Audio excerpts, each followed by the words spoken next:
Bonjour, aujourd'hui mon histoire s'intitule Entendre la voix de Dieu. Un jeune homme avait participé dans la soirée à une session sur la Bible. L'enseignement portait sur l'importance d'écouter Dieu et d'obéir à la voix du Seigneur. Le jeune ne pouvait pas s'empêcher de se demander « Dieu nous parle-t-il encore ?» Il sortit alors avec quelques amis pour aller prendre un café et ils discutèrent du message.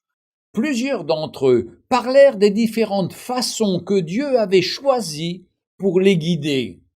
Il était environ 10 heures du soir quand le jeune homme décida de rentrer chez lui. S'asseyant dans sa voiture, il commença à prier « Seigneur, si tu parles toujours aux gens, parle-moi. J'écouterai et je ferai de mon mieux pour obéir. » Alors qu'il était dans la rue principale de sa ville, il eut la pensée la plus étrange. « Arrête-toi et achète 1 litre de lait. » Il secoua la tête et dit « Seigneur, est-ce toi ?» Il n'obtint pas de réponse et continua sa route vers sa maison. Mais, de nouveau, la même pensée « Achète 1 litre de lait. » Le jeune homme pensa alors à Samuel et au fait qu'il n'avait pas reconnu la voix de Dieu, mais que néanmoins il avait couru voir le prophète Élie.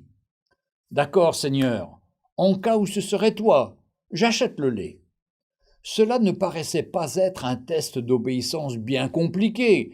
Il pourrait toujours utiliser le lait. Il s'arrêta, acheta le lait et redémarra pour aller chez lui. Alors qu'il dépassait la 7e rue, il sentit de nouveau un appel pressant. « Tourne dans cette rue. » « C'est fou, pensa-t-il. » Et il continua tout droit. Mais il sentit de nouveau qu'il devait tourner. Il fit alors un demi-tour à l'intersection suivante et se dirigea vers la rue en question. En souriant, il disait « D'accord, Seigneur, je vais le faire. » Il dépassa plusieurs immeubles quand soudain il eut l'impression qu'il devait s'arrêter. Il se gara le long du trottoir et regarda autour de lui. Il était dans une zone commerciale de la ville. Ce n'était pas la plus sûre, mais ce n'était pas non plus le pire des voisinages. Les magasins étaient fermés et la plupart des maisons étaient sans lumière, comme si les gens étaient déjà au lit. De nouveau, il ressentit quelque chose. « Va donner le lait aux personnes dans la maison de l'autre côté de la rue. » Le jeune homme regarda la maison. Elle était sombre, et il semblait que les gens étaient absents ou bien qu'ils dormaient déjà.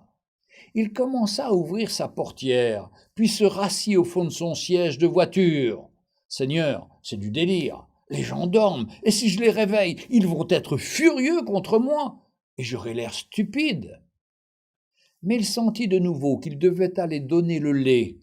Il ouvrit finalement la portière. « D'accord, Seigneur, si c'est toi, je vais leur donner le lait.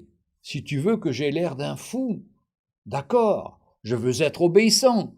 J'imagine que cela comptera pour quelque chose, mais s'ils ne répondent pas tout de suite, je me sauve. » Il traversa la rue et sonna à la porte. Il pouvait entendre du bruit à l'intérieur. La voix d'un homme cria « Qui est-ce ? Qu'est-ce que vous voulez ?» Alors la porte s'ouvrit avant que le jeune homme ait pu s'en aller. L'homme se tenait là, debout en jean et t-shirt. Il avait l'air d'être tout juste sorti du lit. Il avait un regard étrange et ne semblait pas très heureux de voir un étranger se tenir sur le seuil de sa porte. « Que voulez-vous » Le jeune homme brandit le litre de lait. « Voici, je vous ai apporté ceci. » L'homme prit le lait et se précipita au fond du couloir, parlant très fort en espagnol. Alors apparut une femme qui porta le lait à la cuisine. L'homme la suivait, portant un bébé. Le bébé pleurait. L'homme versait des larmes. Il commença à parler tout en pleurant. Nous étions juste en train de prier. Nous avons eu de grosses factures ce mois-ci et nous avons manqué d'argent. Nous n'avions plus de lait pour notre bébé. J'étais juste en train de prier et je demandais à Dieu de me montrer comment me procurer du lait.